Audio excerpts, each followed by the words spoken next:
राष्ट्रवादीचे खासदार सुप्रिया सुळे आपल्या सोबत आहेत। ताई, आपण पाहतोय की रोहित पवार ईडीच्या कार्यालयामध्ये गेलेले आहेत। तुम्ही त्यांना इथपर्यंत सोडायला आलेला होता।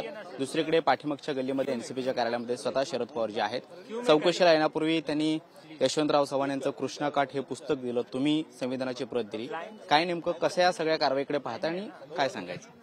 मला काही या कारवाईचं आश्चर्य वाटत नाही, कारण की तुमच्याच चॅनलवर केंद्र सरकारचा डेटा आलेला आहे की 95% ज्या केसेस आहेत त्या विरोधी पक्षावर आहेत आणि त्याच्यामुळे हे दुर्दैव आहे की महाराष्ट्राचं आणि देशाचं राजकारण इतकं गलिच्छ झालेलं आहे आणि राजकारणात एजन्सीजचा उपयोग दुरुपयोग काही म्हणा तुम्ही, पण हे सुडाचं जे राजकारण आहे ते कधी आमच्या काळात झालं नाही। आम्ही कधीच इतके वर्ष सत्तेत राहिलो पण कधी सुडाचं राजकारण आम्ही कुणावर केलं नाही आणि सत्तेत आल्यावर कधी करणारही नाही।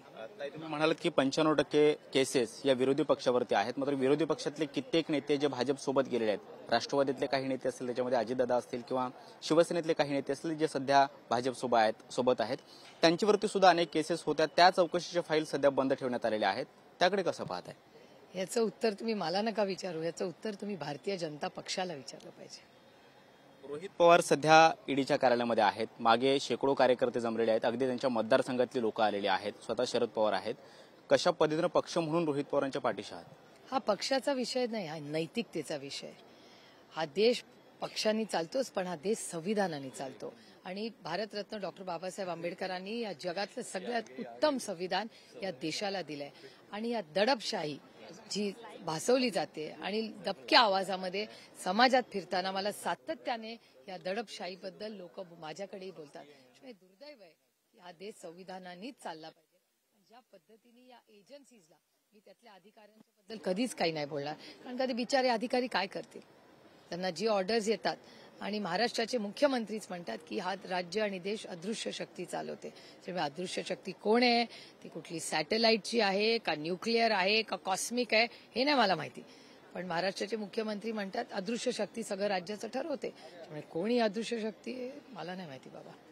ही मूळ केस जर पाहिली तर महाराष्ट्र शिखर बँकची आहे। जो मूळ एफआयआर होता त्याच्यात आधारे ईडीनं मनी लॉन्ड्रिंगचा गुन्हा दाखल केला आणि याच एफआयआर मध्ये अगदी अर्जुन खोतकर असतील, प्राजक्त तनपुरे असतील, अजितदादा असतील यांची सुद्धा कारखान्याची नावं होती। जे सध्या सत्तेसोबत आहेत त्या कारखान्यांच्या चौकशा बंद झालेल्या आहेत, मात्र आता तुमच्या सोबत असणाऱ्या लोकांची चौकशी केली जाते। अगदी पवार कुटुंबापर्यंत ही चौकशी आलेली आहे।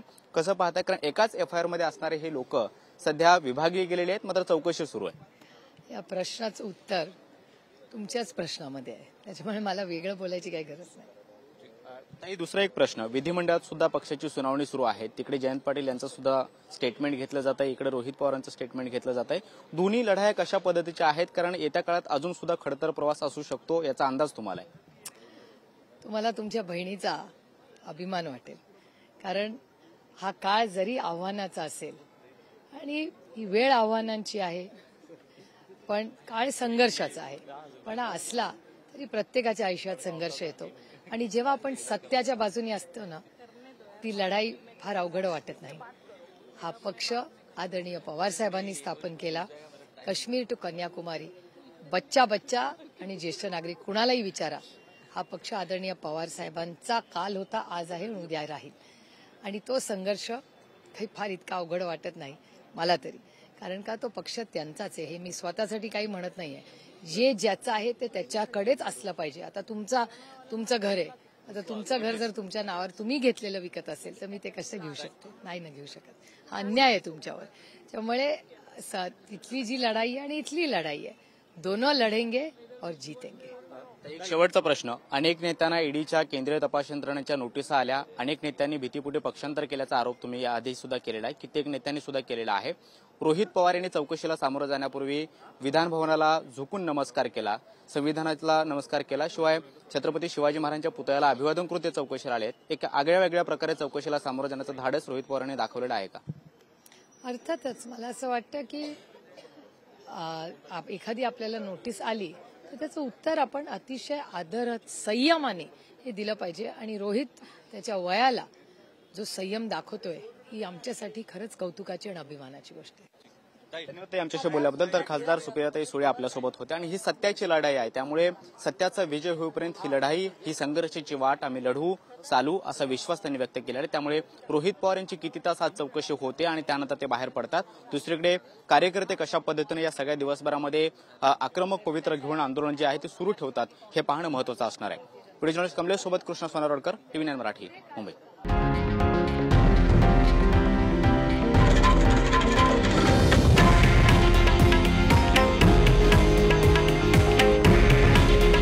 हे आहे देशातील नंबर 1 न्यूज नेटवर्क आणि आपण पाहत आहात TV 9 मराठी. काळजी तुमची, हित महाराष्ट्राचं.